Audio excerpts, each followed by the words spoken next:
Hello and welcome to the V2 Football Podcast. I'm your host Shane Lees. Joining me this week we've got Richard Hero Hudson. Hola. And we've got Chris Lappin. Evening. Hello, I almost said Lapin again. I keep thinking you are a French rabbit. Right. Well, I was sort of doing it in a Spanish style because I'm back from my holidays, mate. Yeah. Did you have fun? I did. Wonderful. But, okay, it is Thursday, and we're talking about the most topical thing first, and that's the Champions League draw. That has very recently happened. I think that's happened in the last few hours. Okay, and for the English groups, I'm just going to quickly recap them. Man United are in Group B with PSV Eindhoven, CSKA Moscow and VfL Wolfsburg. Manchester City are in Group D with Juventus, Sevilla and Borussia Mönchengladbach. Arsenal are in Group F with Bayern Munich, Olympiacos and Dinamo Zagreb. And Group G has Chelsea, Porto, Dinamo Kiev and Maccabi Tel Aviv. Okay, so who do we think has got the easiest group out of all of that? Chelsea by a mile. Yeah, I'm inclined to agree with you there because they got one team which is from Israel, and Israel is very questionable about whether or not they should even be in Europe. Dinamo Kiev is Ukraine. Does Israel count as a continent? Well, I think it's technically an Asian country, but the reason they can't play in Asia is because, well, the same reason that they are very worried about their security in Asia. There are a lot of people who hate them and will actually try and go out and kill them if they try and send their teams around there. So, yeah, fair enough on that account. They're a pretty European-style country. I'm glad we all avoid Astana as well, because going to Kazakhstan. Can't England move into a different continent on the same spectrum? Can we go to North America? We will dominate there. Right, but no. Chelsea, I mean, Dinamo Kiev, I think that they're a team that a lot of people could see that's being quite easy, but at the same time, they are a good team. They have done quite well in the last few years. Obviously, they're in Ukraine, and Ukraine's in a bit of crisis itself, but does anyone think that maybe Chelsea could accidentally take this group a bit too easy? They've taken the Premier League so far, maybe a bit too easily, and they've struggled a bit at the start. Do we think we could see a similar problem happening? I don't think they've got any worry there.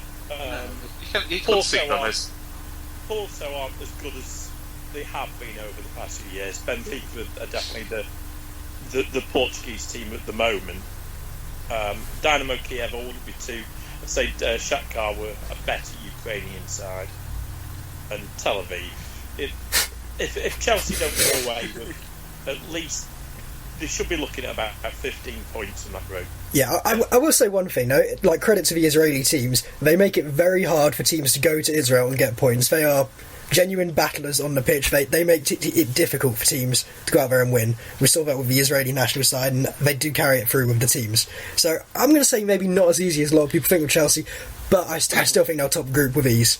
But let's talk about Arsenal, because they got Bayern Munich again. They got them, I think, 2 years ago and a year before that. What do we think about their group? I don't think it's that much of a worry. My thing with always with these groups is that you're always going to get paired against another fairly decent side or a very good side. But that's not the worry. For me, it's always the third or the fourth side that you've got to worry about. Because as long as you get either the first or the second place, you're through. But if you're battling with the third and the fourth side, that's where it gets tricky. And so Arsenal got Bayern Munich, but after that, it's not too bad. I think the Manchester clubs have got the tricky ones. Yeah, Arsenal. Let's still talk about Arsenal for a bit, because they've got Olympiacos, a Greek team, and Dinamo Zagreb, which are a Croatian team. I've got to specify. A lot of people hear Dinamo, they assume Ukraine.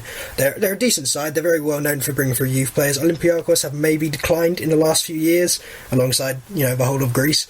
But it's a team that they can definitely finish second in their group. I'd say that's almost a certainty that we know the two teams are going through. But then again, is that sort of thinking okay, we get through the group stage, but then we get an impossible team to go and face afterwards. So is it? I'd say it's a hard group for Arsenal, because if you finish second, think about the team you're coming up next. Yeah, I think they could sneak a win at home versus Munich, and I think it just comes down to the two games between them, those two clubs, on who comes top. Okay, right, let's talk about Manchester City, because I'm going to go ahead and say this is the best group they've had in years, because they have historically had very bad groups in the Champions League. Juventus, Sevilla and Borussia Mönchengladbach. Now, they're three big European teams, they're from major European countries, but relatively, I think Manchester City are the best team in that group. Do you agree? Very much so. Yes. I think they're all good. Topic. They're all good tests. I think, but they're just.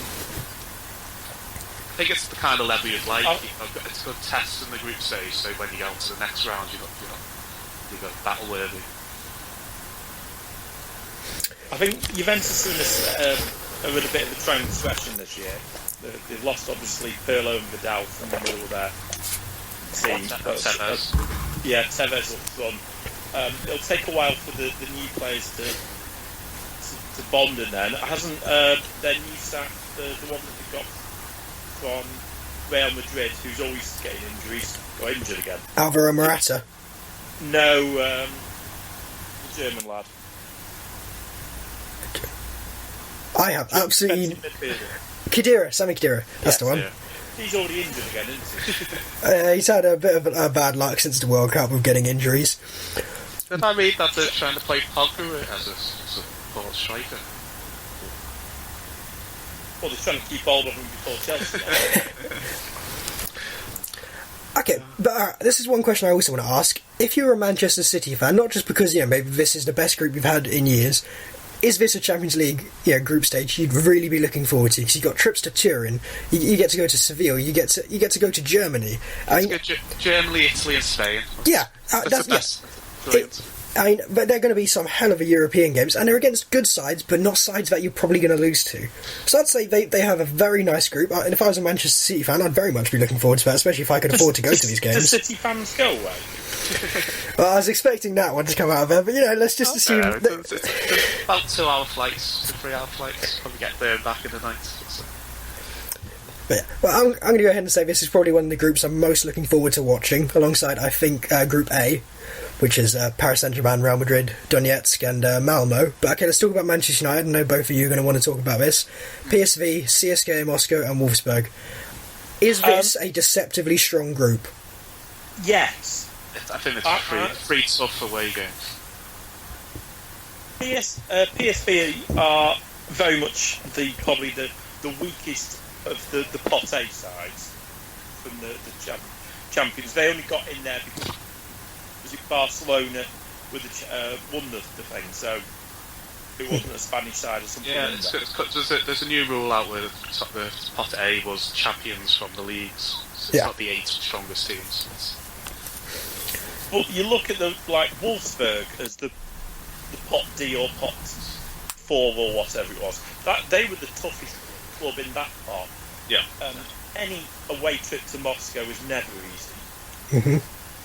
So I think that's, like I was saying sort of before, it's not the top team to worry about, it's the teams that are 3rd and 4th. And I think United have got very tricky 3rd and 4th teams there. The thing I'll say as well is what I've identified from this is it's okay if you come up against like a team like Shakhtar Donetsk where they very much depend on the few star players they have, but when you come up against teams like PSV and Wolfsburg, they aren't about star players, they're about a solid team unit. They're about having an entire team. It's a bit like Mexico when they go to World Cups. No one expects them to do any kind of well, but because they all know the way they're playing, they have a very solid tactical understanding.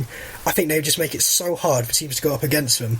I think that's what Manchester United have got a group of teams filled with. Not particular star quality, but solid teams that you will have to work hard to break down. And I think with Manchester United striking problems at the moment, I think this could be a very tough group. And I'm not sure who will top it, but I think it will be a very close group as well, because all of those teams could go through. That's what I'll say.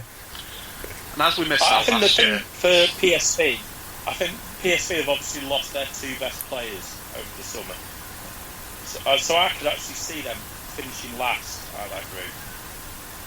I'm going for United and Wolfsburg to get through. Okay, yeah. Well, I would agree with that, but I will say I think it will be a low point scoring group, but everyone will be on very similar points. Yeah. Okay, we've still got time, so let's talk about some of the bigger teams in the Champions League. Cheeky. Yeah. What more is there to talk about with Man United there? Is there anything more you want to talk about? The bigger teams. Okay, I'm not sure we all want to talk about Malmo too much, but PSG, Real Madrid, Shakhtar Donetsk and Malmo, Group A, it's a very tough group. Can we see Real Madrid struggling? No. Anyone want to go more on that? Just rather than just no. I see it'll be PSG and Real Madrid going through. I think Shakhtar have over the last few years been one of the most exciting teams in the Champions League. But I think Douglas Costa's a bit of a loss. They lost Adriano as well. They've just lost a few of their better players, I'd say, over the last couple of transfer windows. Could you see Real Madrid finishing second though? Because PSG are very ambitious. Pretty much everything they're aiming to do now is based in the Champions League. They would, I don't think they're too fussed about maybe performing poorly in France and only just scraping the league. But I think they really want to start doing well in the Champions League. Could this be a year where we see PSG, maybe flourish a bit more and maybe give Real Madrid some real problems? Yeah, I could certainly see like Di Maria wanting to get one up on them. Okay, and I want to just talk about one more thing with that group. If you were a Malmo fan, you'd be looking at this, I think, and saying, this is the best draw we could have got because it's the hardest. Because if you're Malmo, you're looking at this and thinking, realistically, we're cannon fodder for the rest of the teams in the Champions League. We aren't going to get through. It's not realistic. There's no group we can end up in where we are going to be even second favourites to go out there. So you want the biggest teams, the best games possible, and they're going to get to go to Paris, they're going to get to go to Madrid, and they're even going to get a big trip to the Ukraine. So I think if I was a Malmo fan, I'd be looking at it and going, wonderful. It's Ibrahimovic as well, club Malmo as well. So yeah. Coming for him, isn't it? Yeah, it's his hometown and everything. So yeah, I like that group. I think that's a very interesting group. And Shakhtar, they can give anyone a game, and they could scrape second if... I think it is a tough group. The other group I want to quickly talk about is Group E, which is... I'm going to just quickly jump in there. Celtic were absolutely kicking us. The same would have applied for Celtic in terms of being a wonderful group, because, I think if you're a small team playing against Paris Saint-Germain and Real Madrid, that's brilliant. If you're a fan, you always want to see those teams. But yeah, Group E is Barcelona, Bayer Leverkusen, AS Roma, and apparently it's pronounced like this, Batty Borisov, Batty, or something like that. That's how they pronounced it. Is that Nick's favourite European club? Yes. They pronounce it Batel. Well, they were pronouncing it Batty with the European guys at their draw, so I'm gonna go with him. I think it's more Borisov that they're more worried about. So yeah, Barcelona, Leverkusen, AS Roma. I think it's a group Barcelona could easily top, but I think I've identified it as this one. That's the style group. There's always one group in the Champions League. There's always one group in Champions League where you just see those teams and you go, I want to watch those games. I want to be able to see those games. I want to see Leverkusen take on Roma. That's going to be an attacking game. So I think this group it's a bit of a fashionable group because Barcelona, Roma, Barcelona, Leverkusen. You want to see these games. These are going to be good games. So I like the look of that group. Anyone else have a group they like the look of? Roma have been against the Italian stereotype over the last few years, and they play some absolutely great football. At times, like against Bayern Munich last year, they got completely caught out and were absolutely thumped by him, I think both home and away, isn't it? Yeah. But they showed against City that they're a decent side. Well, if there's anything else we want to quickly talk about with Champions League, one thing I'm going to ask just before we move on: who do we reckon will be the Champions League top scorer? Because most of the goals in Champions League, get done in the group stage. Yeah. It's the most goal-glutted stage because everyone else is a bit more tense after that. So with those groups, who do we reckon will be the Champions League top scorer this year? Diego Costa. I am going for... just looking at those groups. Neymar. For United. Joe, who I'm going to go with? Muller and who else has been linked with in the last few days? Joe, I'm going to go with Sergio Aguero because I think Manchester City will do well in Champions League this year. I don't think they'll maybe get further than the semi-finals, but I think this could be a good year for Man City. And I will give a special mention to Depay, who I think could go on to do quite well for Man United in the Champions League specifically. He just looks like he's having fun there, doesn't he? Ronaldo could smash a 6 against Malmo over the 2 games. Oh yeah, it's possible. Let's hope I not. think you can't look past the main two guys and Neymar. But I think those three just sort of score for fun in Europe.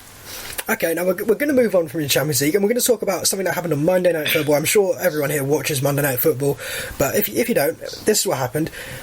Gary Neville accused Arsene Wenger of either being arrogant or naive in the fact that we've been talking about Arsenal for years about having the exact same problems. They don't address the problems. They will not adapt their style of play, even though it's to their detriment quite often. So the question I want to ask you is Arsene Wenger arrogant, or is he naive, or is it something else? He's set in his ways. he's been playing the same brand of football for 96 years ago. Well, I assume someone was going to mention that, but I disagree with that completely. Yeah, when Arsene Wenger first came into the Premier League, it was about being solid at the back and completely direct. It was, you go forward as quickly as you possibly can, and you try and get goals. You saw the pace that Arsenal had in that team, the strength in that team. They've changed completely. Yeah, but they were solid at the back because... But he inherited the Arsenal 5. The back foot. Yeah, he got George Bain's side, which was always the 1-0 to the Arsenal, wasn't it? So he had the option then of players that could absolutely bomb forward, because he knew that he'd got players at the back that could quickly stop anything coming back at him. But the one thing I want to talk about is the direct play Arsenal used to have. Let's think back to the years of Thierry Henry and Ljungberg, Bergkamp. They would go forward as quickly as possible. And Arsenal have changed now to being possession-based. It's tippy-tappy football. It's trying to work your way into the box rather than going forward at pace as quickly as you can. I mean, especially with the way the Premier League is going these years, should maybe have Arsene Wenger tried to have gone back to that? Or is he right to stick with the kind of possession football? He has got the players to play that, though, hasn't he? He's got, like, Walcott and Oxlade that could be your bomb-forward options. Well, when Wilcott's back, Welbeck's back as well. Okay, but let's bring it back to the question. Is it arrogance or is it naivety? Because if I was to go on either one, I'd say it's not naivety, because Arsene Wenger has been in the game for, 30 years now? He's one of the most experienced, one of the best managers around, as far as I'm concerned. I don't think anyone's going to convince me otherwise. So it's not that, but I think it could be arrogance, because he's been at a club that has been right over top for so many years now. I think he just thinks when he plays the weaker teams, he doesn't have to play anything other than the way he wants to play, and I think he also takes that mentality into the bigger games, because he sees Arsenal as being one of the biggest clubs. I think all the top managers have a certain level of sort of blind arrogance at times. Like Fergie. And anybody that wasn't Fergie knew that United for so many years needed to spend money on that midfield. And he never did. But Ferguson won trophies just about every year. But everybody knew once Keane left, they needed to replace Keane, and he didn't. That was 8-9 years. They still haven't replaced him. And it's only now that it's only got a central midfielder.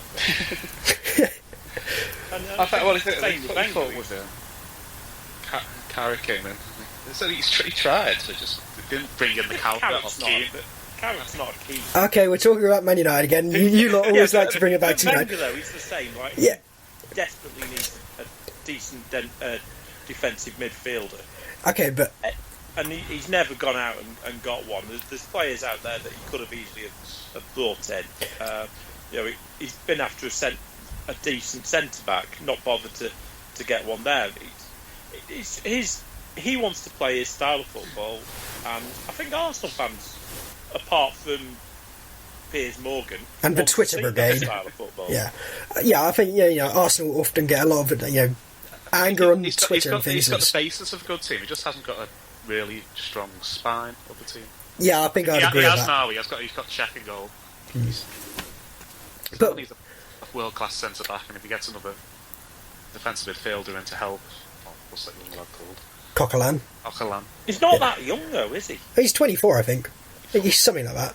But okay, with Arsenal, do you think they should, at this point, start adapting their tactics? Because they showed, what they could do against Man City last year. They adapted their tactics, they sat back and they defended, and they broke on the counter. I think they won 2-0. So, they can do it. Do you think they should start trying to adapt their games more to the opposition they're playing, or stick fairly rigidly with their philosophy? Especially away from home, you need to change the way you play. I think at home, pretty much. Again, it's not against big teams. Games slightly more defensive at home. Do Chelsea adapt theirs, or do they always just play? I'd say Chelsea have got a fine balance between, we have our own way of playing, which is, I'd say it's slow. I'd say it's a slow build-up game. I'd say they don't try and move the ball too quickly. I'd say they try and get numbers forward. But then they also adapt to whichever team they're playing at the time, to whatever players they're coming up against. I'd say Chelsea have got pretty much that balance fairly well set. Do Barcelona adapt then? In their league, they just don't have to. But that's... I think the problem Arsenal have had over the past few years is that they bought a new stadium. They were paying off for that for how many years, and they just didn't have the money that City and Chelsea did. They've done absolutely fantastic with the resources that they've got. You look at their side, and like Sanchez and Ozil, most sides in the world would want those two. I do think one of the biggest flaws Arsenal have had, and this isn't really a flaw they can help, is they have a hypercritical fan base. Because Arsenal, if any other fans, were Arsenal fans, if they had a team like Arsenal, if we had a team like Arsenal at Southampton, God, I'd love it. I would love every minute of it. It would be brilliant to have a team that good, that plays that kind of football. Okay, but we're gonna move on, and we are going to play. Just quickly. Richard wants to quickly mention something. I know they sort of spent a bit of cash in the last couple of years on the like your Sanchez and Arsenal, but if you sort of compare how much they spend each year to how much Liverpool spend each year, you always got to take a dig at Liverpool, haven't you? I think that's your sort of benchmark to compare the clubs. You can't compare them too much with City and Chelsea because Liverpool each year spend more money than virtually every club in the league. And so they step up the mark each year. But Arsenal will always, pretty much every. That's it, rant over. Okay, yeah. Right, we're going to move on to our game. This is backed by popular demand. It's the V2 World Challenge. We haven't really come up with a name for it yet. This is a game where we have a little map, and depending on what platform you're on, you should be able to see that. Well, where am I? How about that? Yeah, where am I? What I'm going to do is I'm going to ask each player a club, and I want them to tell me what country that club plays in. So if I said AC Milan, they'd tell me Italy. But then on the map, I also want them to identify where specifically that is. So this map is it's a grid. It's a bit like a chess thing. So yeah, if you go on the website, really well on a podcast. Yeah, but if you have some form of map, you'll get the general idea. It's A down the bottom to. If you go on our website, it's on our website. It's on our website. Underneath the post, or if you're watching on YouTube, it'll be in front of you now. Yeah. So check us out on YouTube. On the V2 YouTube. Right, okay, we're going to start off, though, and I want to start with Chris. I'm going to start with Chris, because you're the first one here. Right, I want you to tell me what country Wolfsberger AC play in. Wolfsberger AC. By the way, I will be providing hints throughout, but they might not actually be very helpful. Austria? It is Austria. But for 2 points, can you tell me where Austria is?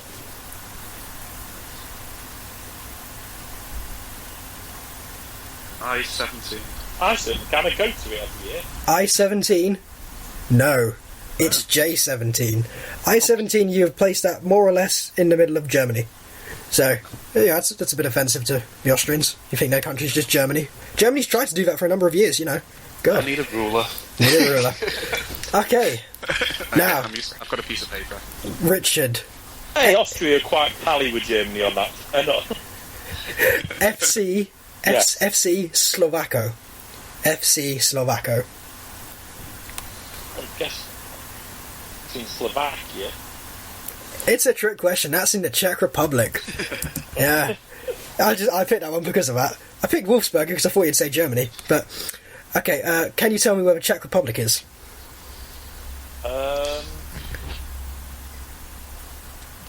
The lines on this map, when you zoom in, are all sort of in Middle Eastern Europe. There isn't actually any borders.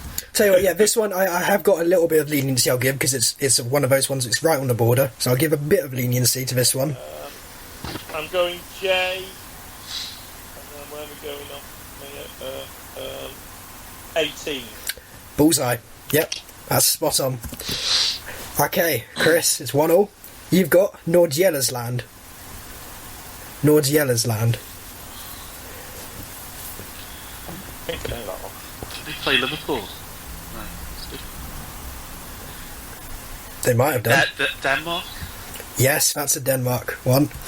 Okay, but can you tell me where Denmark is?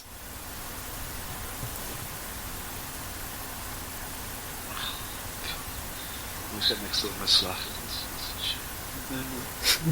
So Sweden, Norway. Okay. G18. G18. No, that's Finland. No. Denmark is H17. It's the little country below Norway. It's the little one there. It's actually Norway's the left, Sweden's the middle, Finland's the right. Yeah, Denmark's the little. it's attached to mainland Europe. So yeah, I'm afraid no points there. Okay, well we've just made this a little bit easier. IK start. IK start. IK would be a Finnish one. No, that's the Norwegian one. We just talked about that. Yeah, bad luck. But which one is Norway? And yeah, I'll be relatively lenient with this one. Norway's one of three there. Yeah, It's in Norway on the map. I'll be relatively lenient if you can get it, because it's definitely 17, and being that the large bit of the map for Norway is G. okay, yeah, it was H17, but I'll be lenient enough to say yeah, that's where it is, because it's a tiny little spit that's off that. Yeah, well, I'll give that. Okay, a bit easier now. Stade Rennais. Stade Rennais. Yeah, that's France. Everyone knows that's France. France is a big country. Where is it in France? I have no clue. We'll go with I can give you a hint. J. Would you like a hint? Yeah. I've been on holiday very near here. What's your hint? You've been on holiday. Yep, very near here. That's your hint. J16. Bullseye. You got two there. Okay, Richard. I know I went near there. I don't know where. I was younger. Right, Richard. This is easy or hard, depending on how far away you get this. Super Sport United.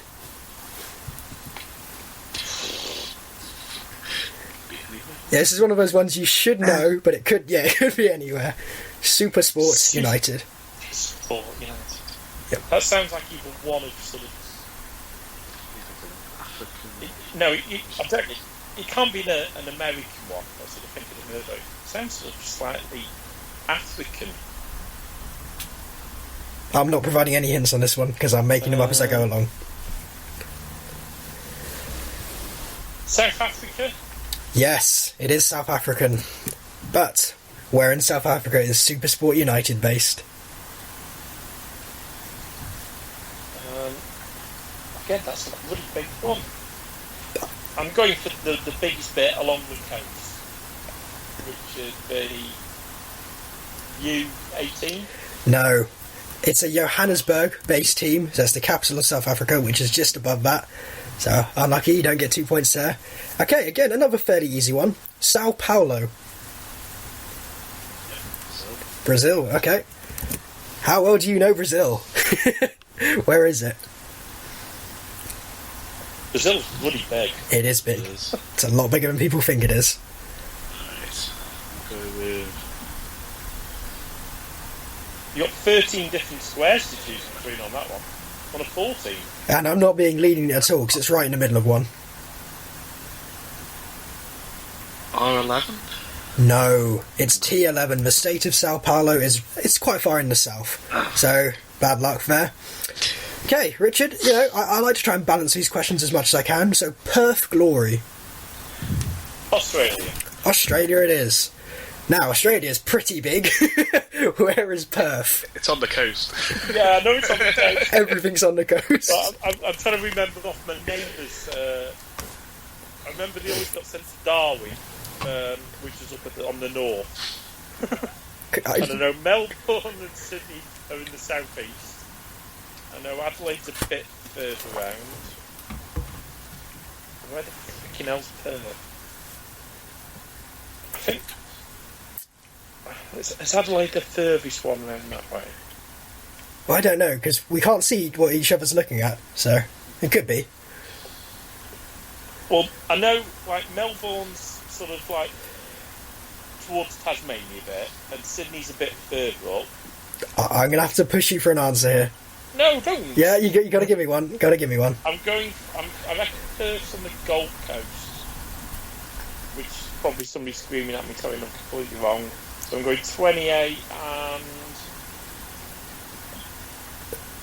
just trying to move my finger across the map bit. T. You are about as far away as you could have been. It is on the absolute other side of Australia. It's U25. Oh. Yeah, it is the south. Let me just word out.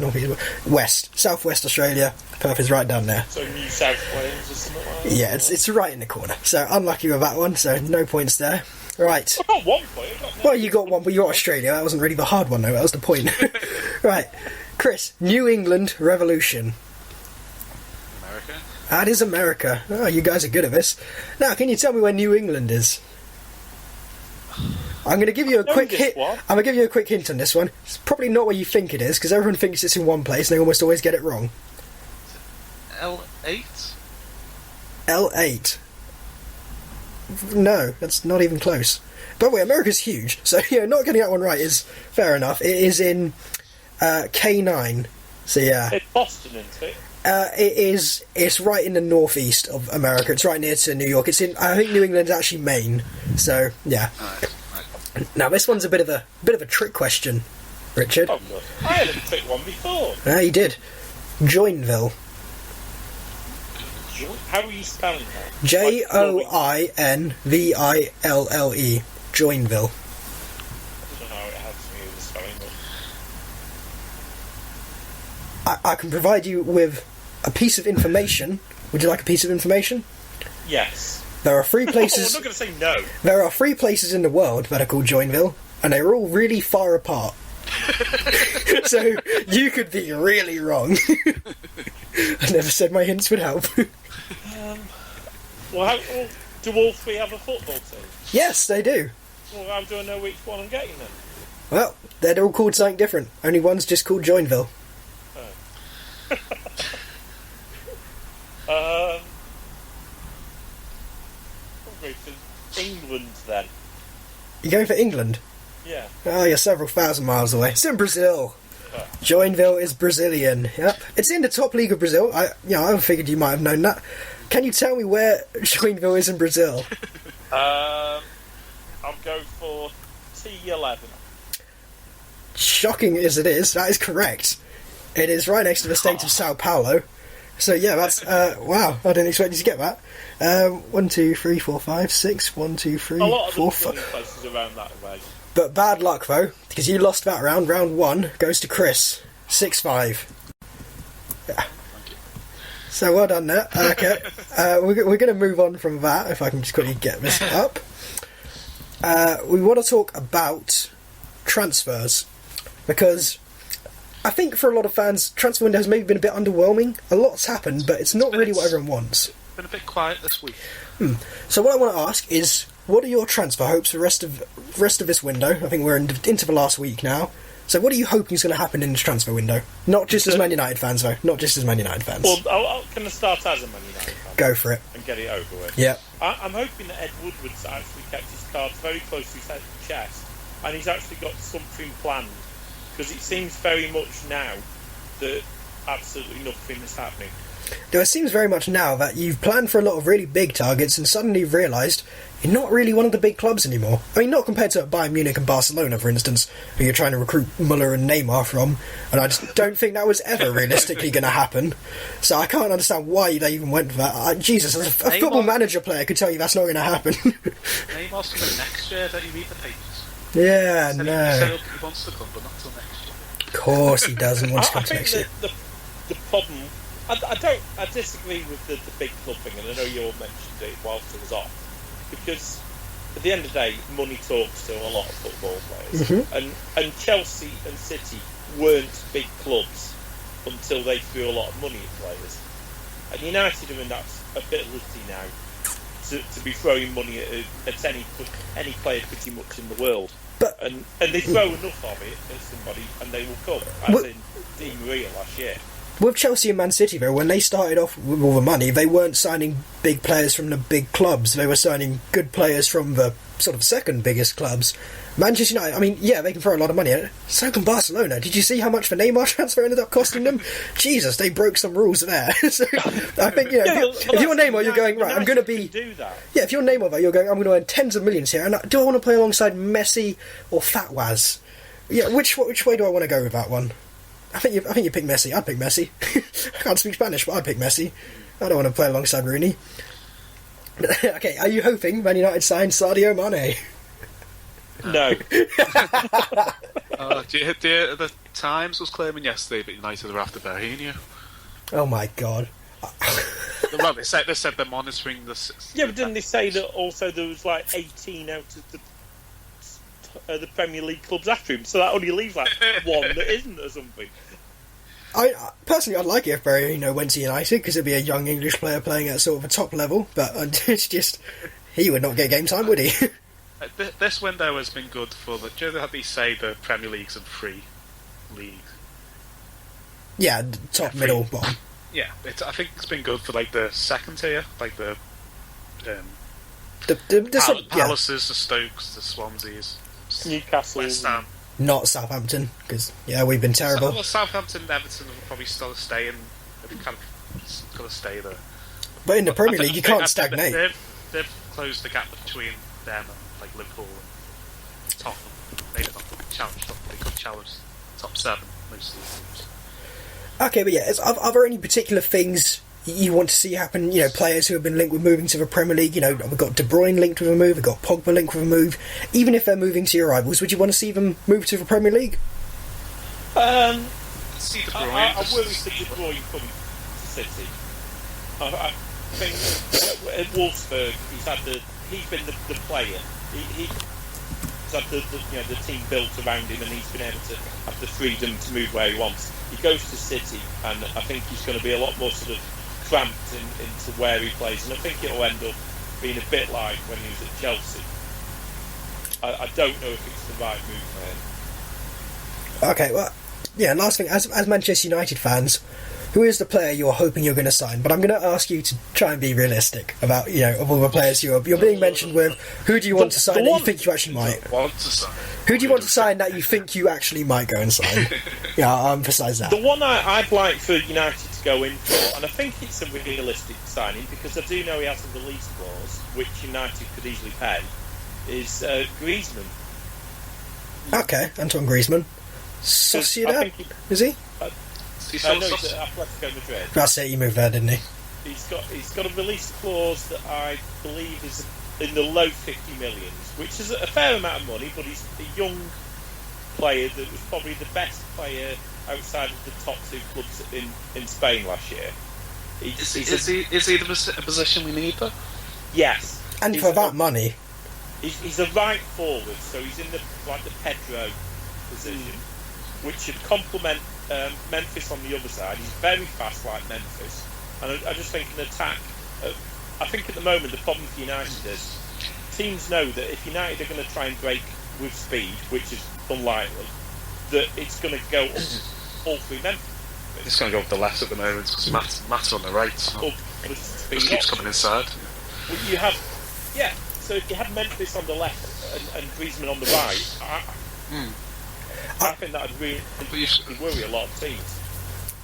I think Griezmann's a good player, that's who I would vote for. But I don't think he'd be what United need right now. And I think what United need, I said they needed him last year, is Antonio Candreva, because I think what United are really lacking is an out-and-out winger. And I think that's the kind of penetration you've got with Pedro. He's right-sided. He's very much right-sided. He likes to get down the wing. He likes to put balls in. He likes to cut inside, and he can do that. He's a very technical player. He's a very quick player. I think Candreva is in the exact same sort of mould as Pedro, and I think because he costs so much less than players like Griezmann, I think he's what United would need. I think he could help get that team a lot of assists. But Griezmann would be in the same thing. Griezmann assists and scoring is second to none. I think we'd see that United team with Griezmann be a bit more unbalanced than with Candreva, because Griezmann he's a right-sided player who plays through the left. He's left-footed. He likes to cut inside. He likes to try and get into the middle. And I think Depay likes to try and get into the middle as well. Rooney likes to drop deep from the middle. I think you've just got too much going through the middle there. I think you need a genuine wide player. I think that would balance it a bit more, because everyone's going to know what Depay's going to do. He's going to try and get in the middle. It's going to be like watching Ashley Young all over again, or Andros Townsend. Run down the wing, cut inside. With Griezmann, it's the same situation. Run down the wing, cut inside. Candreva, he has that option. He can cut inside. He's very good on his left foot. But he's also got the option to now take it wide, get to the byline and put a ball in. I just don't think he's of the level that we need. Okay, right, but let's make some deadline day predictions. So, what do we think is going to happen this deadline day? Of course, it's ending a bit sooner than used to. It's now ending at 6 p.m, if I'm not mistaken. And I don't think the Sky team are now going to all the clubs in the same way they were before, since the dildogate. So, is it still going to be Jim White Day? It is going to be Jim White Day. The yellow tie will be out. Off this year, that it's 6 o'clock. Right, I've got to go with Chelsea to get a centre back. Chelsea to get a centre back. They've rejected Stones transfer request. Okay, Danny Mills was saying on the BBC podcast last night that he reckons they've agreed a fee, but Everton are just trying to get a couple of transfers agreed before they'll say yeah. Well, haven't they officially said tonight that he's definitely not for sale? Yeah. Yeah, but clubs do that all the time. I'm pretty sure we said, like last year, every single one of our players who left was not for sale, and we sold them all.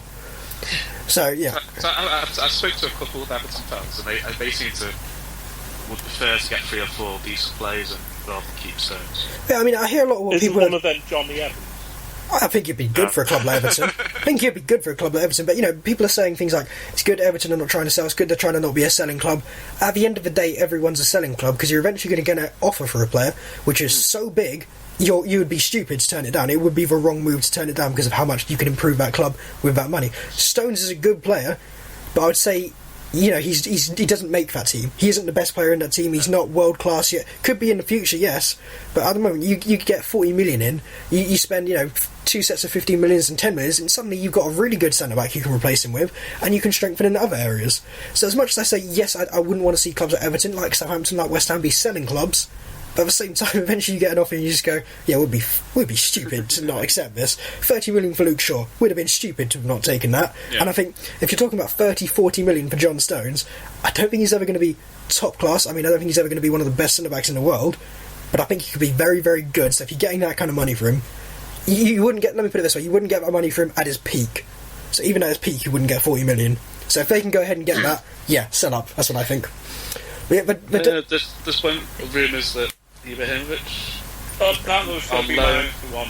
No, that's not going to happen. Arsenal, United, possibly. No chance. No chance. I just don't. I could see him going. I could see him thinking that it's probably his last chance to play in the Premier League. And to think that he could get another league medal in another league. I think there's plenty of logic that goes into that rumour. I just think it is one of those perennial transfer rumours that just for whatever reason, but whatever inexplicable reason, never happens. It's the Vidal one to the Premier League. There's lots of reasons why Vidal should have gone to the Premier League. It's never happened. Probably never will. Wouldn't you just love, though, to see it being moved? Oh, absolutely. It'd be brilliant. It'd be like actually having a good Balotelli. Okay, but deadline day prediction I want to make is Arsenal sign someone who flops dramatically. Because they have waited until the last week to do their transfers. I think the only player they brought in is Petr Cech, and great player, he improves their team, they need more. So they're going to be doing these transfers in the last week, and I think clubs that are going to be selling to Arsenal will be pushing that to the final day to try and squeeze more money out of them. And I think they end up spending about 40 million on a player who is just going to be dreadful. Who are they going to get in then? I don't know who it is. It's going to be someone French. Not that many players about now to get. I wouldn't be surprised if they went in for Varane. Rafael Varane. I think he's a player I think Arsene Wenger would like. So I think it could be him. Someone like him, 40 million. I think, yeah, potentially that's a flop. Could happen. I don't know. I think maybe a striker, maybe Lacazette does finally go to Arsenal, and maybe it just turns out. Hasn't he just signed a new contract, though? Oh, that never means anything. We sign almost all of our Southampton players to new contracts, and Chambers, we signed him to a new contract in that window. We sold him. Contracts these days don't mean anything. Has anyone else got any more predictions? I think Chelsea might get Pogba, and I don't want them to. Oh, Pogba to Chelsea. I want them to get him just because. to Chelsea and about 5 players going to Juventus and the other way Yeah. front. Well, they've already lost one, haven't they? I wouldn't want Pogba to go to Chelsea just because I don't want them to be any stronger than they already are, but yeah, I have to accept that I'm never going to see Paul Pogba play for Southampton, so I at least want to be able to see him play in the Premier League, and all the clubs that are going to get him, it's Chelsea or City, and I prefer Russian money to Saudi money. That's just my personal preferences there. But okay, we're going to move on then, and we're going to do round 2 of the game, whichever game we're calling it now. So, right. So football of battleships. Football of battleships, right. Chris, Orlando Pirates. Orlando Pirates. America. No, it's South Africa. Okay, yeah, I'll accept that. You recovered that by saying no at least 3 times. So, okay, where is Orlando Pirates based in South Africa? UAC. No. I had a bit of leniency in that because it was on the border, but it was the other side. It was T18 or T19. So bad luck there. Okay, it's a bit easier for you now, Richard. You maybe had the harder ones last game. Trabzonspor. Isn't that Turkey? That is Turkey. Now, Turkey is huge. Where is it in Turkey? Oh, it is, isn't it?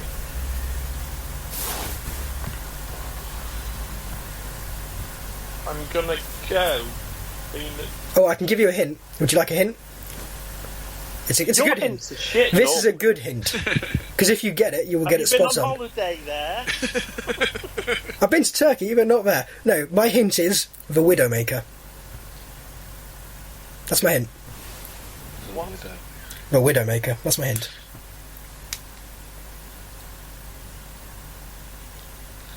If you get this, it's so easy. Isn't that Victoria's finisher move? I don't know. No. I don't do wrestling.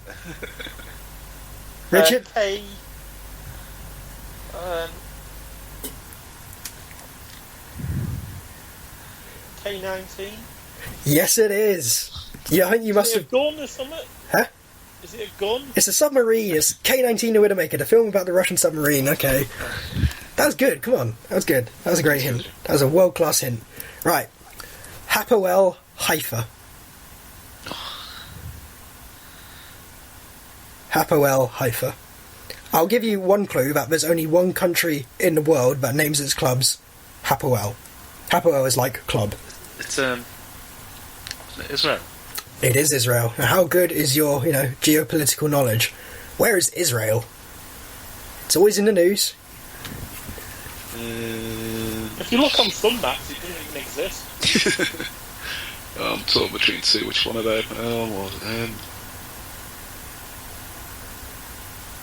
M19? Oh, you're Israel. That is M19, yes. Bullseye. Okay. This one's going to be... I don't mean that Israel thing about in a sort of... You anti-Semite. You anti-Semite. No, a lot of Middle Eastern countries don't actually put Israel on a map. Oh, that's interesting. Right, okay. This is your one, Richard. Gwangju. And I'm going to give you a hint. It's probably not the country you're immediately thinking of. That's my hint. Gwangju. So it's not China. I'm not commenting, but just saying it's probably not the country you're immediately thinking of. How are we spelling it? Gwangju. And now it does have a very particular naming style that is very well associated with this country. I really thought that is a Chinese football club. Could be. I'm going to China. It's not, it's South Korea. Oh. Yeah, okay. Where is South Korea? How well do you know this one? South Korea is, I can see it on the map and following the line along, it is L26. Very good, that is South Korea. At least you got that part right. Yeah. Right. Gaziantepspor. Bless you. Gaziantepspor, Chris. Turkey again? It is Turkey again. Turkey is still as big as it was before. Where in Turkey is it?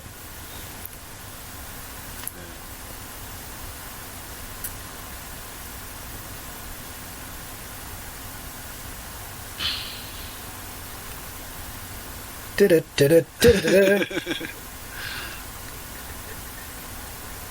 lost it. I'm just trying to find it on the map.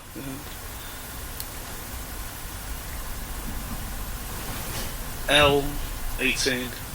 Oh, you were so close, but I'm not going to be able to give you that. That's L19. That is bad luck, but it's actually on the far side of L19, so you were pretty far away. Okay. Team Wellington.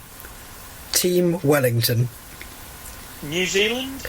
Oh, that was a tough one, and that is correct. It is in New Zealand. That's a tough one. Well, Wellington sounds Australian, it sounds American, it sounds Canadian. It's just one of those generic English names. But where in New Zealand is Wellington? I don't know. I'm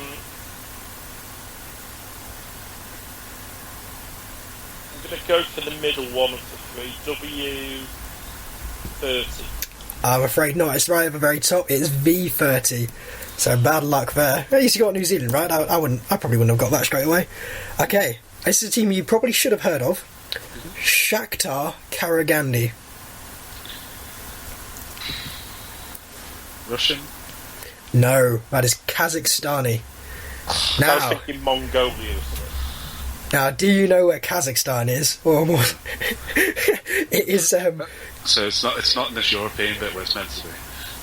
Yeah, I'm not going to provide any clues other than Borat comes from there. So Kazakhstan. Can you tell me where Kazakhstan for is? the film, they actually went to Kazakhstan, but it wasn't poor enough, so all the poor Kazakhstan bits are filmed in Romania. That's a good hint. It's not very helpful though. Now, can you tell me where Kazakhstan is? No. Try. L20. You weren't as far away as I think you probably thought you'd have been. It is in J22. It is a huge country. People forget that. It is massive. Right, okay, we're going to move on. It's Perseopolis. Perseopolis, Richard. That sounds very Greek. Cypriot. Perseopolis. I have to go with Greece. No, but it is one that has a lot of Greek heritage. Perseopolis is in Iran. So obviously the thing, I thought it was fairly self-evident. Persia, Perseopolis, and then Iran. Okay. Well, you didn't say it in a Persian way. It's how it's said. How else am I supposed to say that? Stop being racist and stereotyping. Right. Where is Iran? This is a good question. Testing your Middle Eastern knowledge here. Let me look at my map. Isn't it that big, mother? I don't think Iran is as big as you think it is. I thought it was fairly big. I'm not going to comment. I'm just, yeah, you go for it.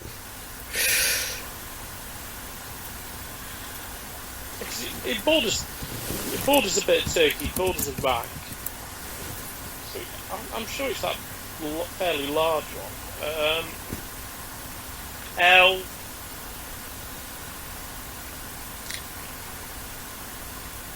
Ooh.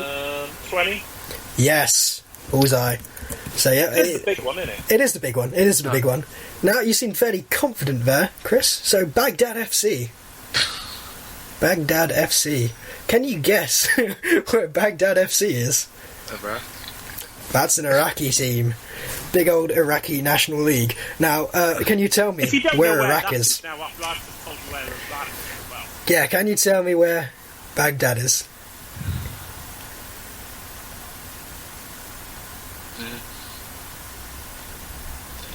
Did you say L20?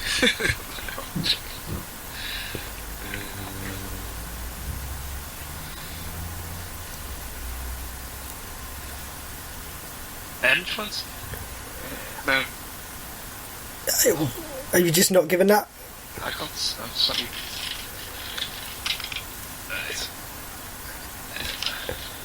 Yeah, M20. M20, yeah, M20 it is. That's correct. Okay, last one for you, Richard. Yeah. Inter Baku.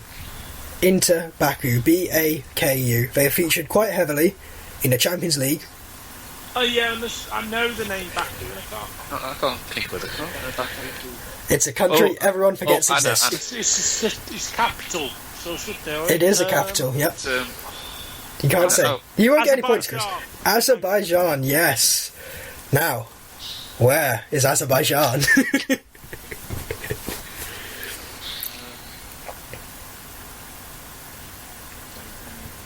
If you get this point, by the way, you win the round. Oh no. And I'm not going to be any kind of lenient because the entire country fits inside one box, if I'm not mistaken. If I think I've got that right. Yeah, it does.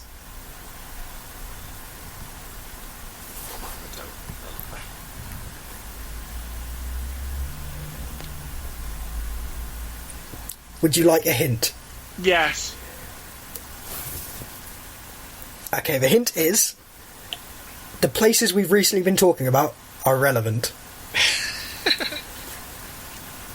Right. It's next to a sea. I know that.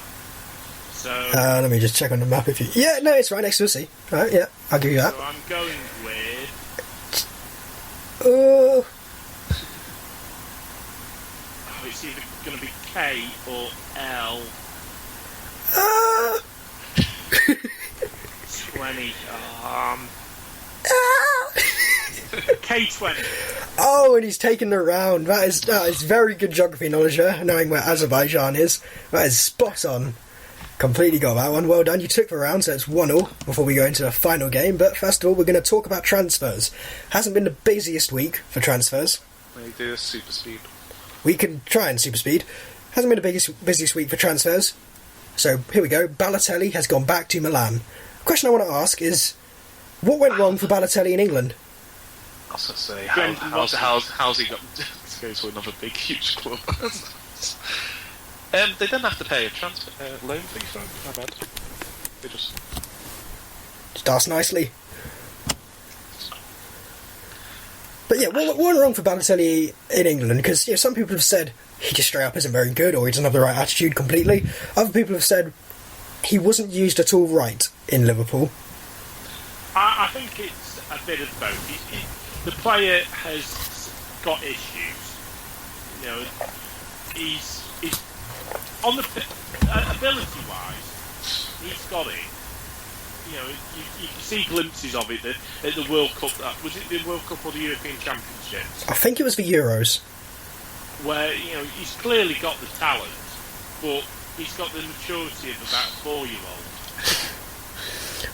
I do think he was. He got brought in to replace Suarez, who was just a busy bee all over the pitch, and he just lazily plods along doing his thing. Yeah, I do think Balotelli's particular style doesn't endear him too much to Liverpool fans, but I think a player like Balotelli, he is exactly the kind of player Tim Sherwood thinks Benteke is, in terms of stick him up front, and you don't tell him to drop deep. You don't tell him to come back and start challenging defenders. You say, you go forward, and when we're in a position to attack, we'll give the ball to you and you smash it in the back of a nail, put your head on it. That's what Balotelli's always done best. It's very well known. That's all he does. He's just a goal scorer. That's all he is. So I do think I think he's had the wrong attitude. I don't think it's helped him. But I think if he's at a club where they know how to use Balotelli, you'll at least get goals out of him whilst he's being a miserable bastard. So there's one dimension to Balotelli, and you play to that. Yeah, you don't do what Liverpool often do with the players they sign and say, you're going to play a completely different way to how you've played your entire career up till now. This is our system, you need to fit into our system. Yeah. If you're going to do that, Liverpool, that's fine, but sign players who are versatile. Don't sign players who only fit into one type of game. Okay, the other transfer that's happened this week is Kevin Nolan has been surprisingly released from West Ham after he captained the side against Bournemouth. Apparently, it was a mutual termination, so... I'm very surprised by this. Apparently, what it was about was he wasn't going to get enough football this year, and I think they both said, yes, it's going to be the best for both of us if I leave. But yeah, he's captain of West Ham, free transfer, a week before the transfer deadline. What are the bookies saying on whether he moves, Carroll moves? Oh yeah, they're also saying Carroll might move to Sevilla, apparently. That's a really surprising one. Nolan and Carroll to Sevilla. But Kevin Nolan, is he maybe one of the most understated Premier League midfielders we've had over the last quite a few years now? I was very surprised he never got at least one even. Do you think West Ham are now worse off without him, or is it a player they can afford to lose? He's just one of those players that, he's never anything glamorous, but you sort of need them in your team. I think they'll miss him. He's one of them. He's a player that plays for the badge. Yeah, I think he's got one in 5 goals. I think. So, okay. Red belts, but do you think he'll still do it in the Premier League for someone? Definitely. I mean, he's 33, I think now, but yeah. I think he's one of those players. He's like James Milner. Everyone needs a James Milner. I think everyone needs a kind of Kevin Nolan. So, big loss. I could see somebody like Toby Wheels think West Brom think. I think West Brom or possibly Leicester as like a Cambriasso replacement. I'd say Palace could also do with a player like him. I'd say there's a lot of teams he could go to, and teams as good as West Ham. So I think that's a loss for West Ham, and I'm not really sure why they let that happen. I was very surprised when I saw it. Okay, we're going to talk about two more transfers, but these two haven't gone through yet. Heung Min-Son has been linked to Spurs. Normally we wouldn't talk about a rumour, but this is on the BBC, so I'd say it's fairly credible. £22 million transfer. Is this potentially a good signing? Is he a striker or a winger? Does it depend on what reports I read? He is a very versatile kind of player. Yeah. He's good with both feet. He likes to play out wide, but he also likes to come inside. He's played striker quite a few times. So he's not an out-and-out striker like we need. He's not an out-and-out striker, but another attacking midfielder, which he don't. He's quite tall. I think he's about 6'1" or something like that, and he's got a lot of pace. He's good at holding the ball up. He can play striker very comfortably. I'll say that. Yeah, for me, he's a very good player that just needs to step up on the market thing. I think he needed to move. But it's not happened yet. It's very heavily rumoured. He's not very good for the scoring record, but is he the kind of player Spurs need? Because we've all said Spurs need a striker. They need someone to support Harry Kane. That's what I was asking. Is he the kind of player that Spurs need, that are going to act as that missing link between the midfield and Harry Kane and get that team goals? Why they're going to spend £22 million on this, but they're not going to splash up 25 on the I can't really answer my question because I completely agree with you. He normally plays on the left, doesn't he? Yeah, he's normally left coming inside. See, I think that Edie Mawson be a player on the right. Well, he could probably do that. You've got Chadley normally on the left, and you've got Lamela on the right. And Lamela's the one that's never really done it here. Well, I think Chadley's overlooked. Yeah, he has been very good these last 2 seasons, I'd say. The thing I'd say about, what Chris just said, why aren't they willing to pay $25 million for Berahino? I think there's been such perception that English players are overvalued, and people now just assume they are. But you look at this transfer, $22 million, everyone's overvalued in today's market. You will not get anyone for cheap, unless you're going to maybe Portugal, or maybe the Netherlands. Yeah, but you say that, $22 million for Berahino, or $21 million, and you could have Pedro. With certain clubs, you are able to just get better deals just because of the circumstances. But I think this idea that one nationality or one league is more overpriced than another, you just look at transfers like this and go, no, it's everyone's playing by the same exactly ludicrous standards of how much players are worth. I think if you're going to spend that much money, it's not that much difference to go out and get Berahino. I think that Berahino's done the Premier League before. He knows the league. He's a quality player. He gets goals. So yeah, I'm a bit confused. I've just never been that much a fan of him. I think he's so hot and cold. Well, yeah, there is that side to it as well. But the last one we're going to talk about, and I'm linking these two together. John Stones and Saido Berahino have both put in transfer requests. Stones, we haven't heard anything about what happened with Stones' transfer request, but Berahino's has been rejected. Stones said on the BBC it's been rejected. Okay, well, it's been both have been rejected. Do we see both of these transfers still going through, or do we think neither of these transfers will happen? I can't see them both. I can see them both leaving. Yeah, I think it's usually... I think once it gets to transfer requests, you might as well let it go. Just get as much money as you can for them. You think with Stones, they're going to make 10 times what they paid for them? Oh, yeah, definitely. I think they bought him from Barnsley, didn't they? It was $3 million. Yeah, very limited funds. They're going to make a lot of profit on that. Okay, but if can I quickly... Oh, yeah, no, quickly throw one in. Should United sell De Gea now? Yes, because here's what I'm thinking. If they weren't planning on selling him anyway, they would have included him in the Champions League squad, and that's a guarantee he's not going to go to Real Madrid because he can't play Champions League games then. So I think Man United have got it in their mind to sell him, and I think at this point, even though it's a club like Man United, and yes, they don't necessarily need all this money, I think potentially losing a player like De Gea on a free is too much of a blow. They're trying to go against this trend of Real Madrid and Barcelona buying up all the big players, and that's fine. I support that fully. I still want to see De Gea in the Premier League, but at the end of the day, he's still going to leave. That's the thing. It's whether or not he leaves on a free with another season under his belt, or whether or not he leaves, now for 35 odd million maybe. Take the money, because as much as he's a good player, if he's thinking for the entire year, I'm moving to Real Madrid next year, how good of a year is he realistically going to have? There's a reason he's not playing in these games at the moment, even the Premier League games, because the manager knows he hasn't got the right frame of mind. How is that going to get any better as the year goes on? So I think, let him go. I think as well, from the positive United view, is the keeper that's come in Yeah, it looks really good. Yeah, the one that a lot of people are questioning as a signing, because he has been, he's not played for. Who was he? He was playing for in Italy. Sampdoria.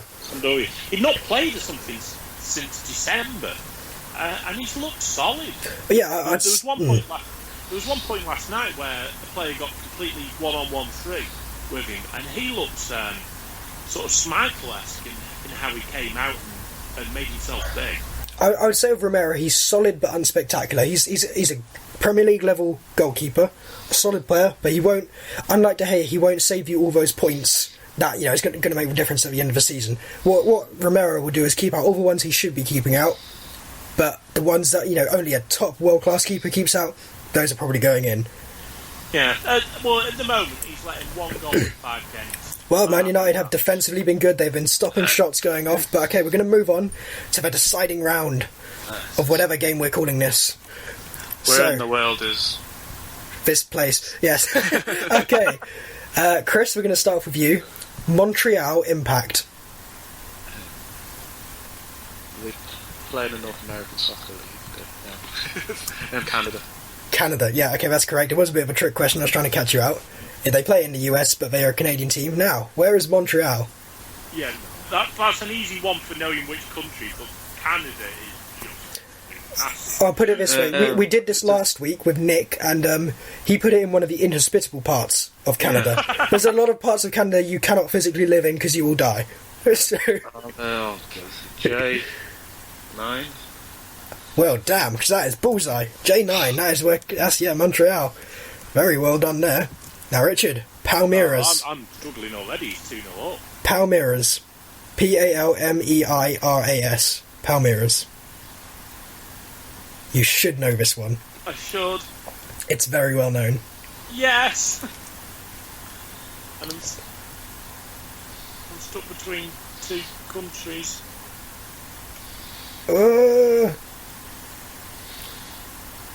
Pick one of them. Well, we're over an hour now.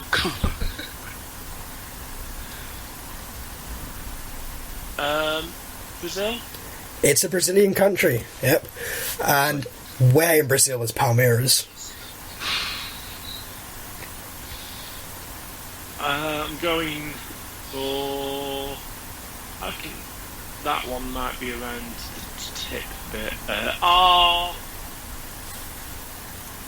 R12. No, S11. It's it's around the same place as Sao Paulo. So, okay. Grêmio. Where is Grêmio, Chris? Isn't that Brazil again? That is Brazil again. But where is Grêmio? No idea. R12? No, it is what Chris just said. It is U11. Bad luck there. Now, Richard, Dinamo Bucuresti. Right, there's Bucharest and Budapest, and one is... Budapest is Hungary and Bucharest is Romania. So which one have you just picked? Romania. Romania. It is a Romanian place. Now, Romania is surprisingly big, so where is Romania? Right, Romania is that one. It is that one. It borders... I thought it bordered Italy, but... No, that's Albania. Romania is near Albania and towards Greece a bit, so...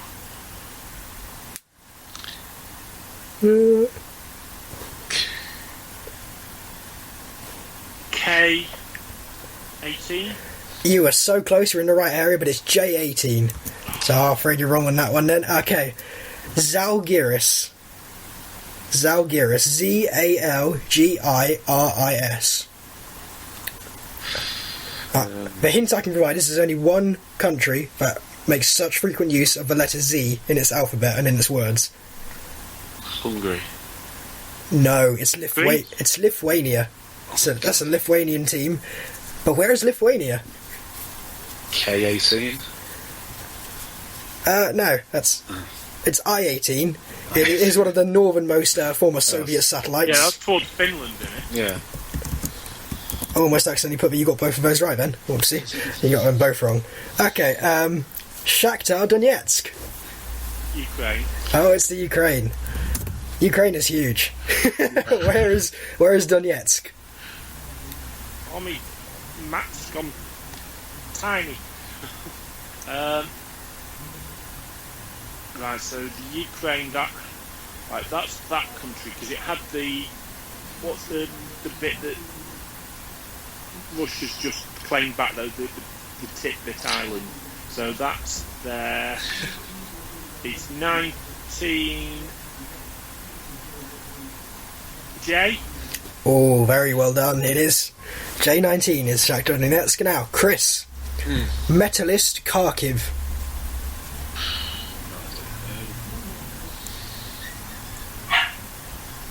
Bulgaria? I'm afraid that is Ukraine as well. Oh. Now, how good is your knowledge of the Ukraine? So where is Kharkiv?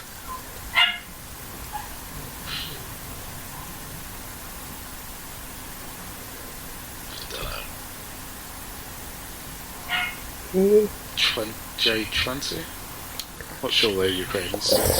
I-19. It's I-19. Afraid not.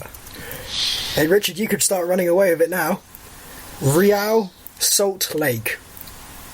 Real Salt Lake. I'm going to the USA. That is in America. Now, how good's your knowledge of America? Salt Lake City. Well, I'm presuming Salt Lake's Nevada way. Chris, stop breathing so heavily.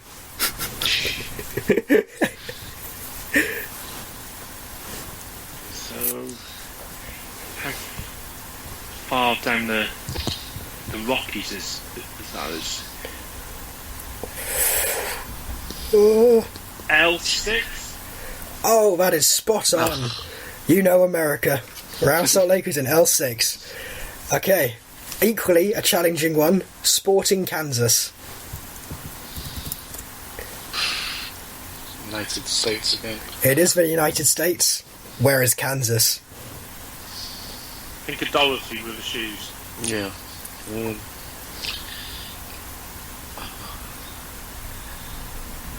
L7? L7. Oh, spot on. He's still in the game. Now, Richard. Yeah. To win. Chiapas FC. What? Chiapas FC. CHIAPAS FC.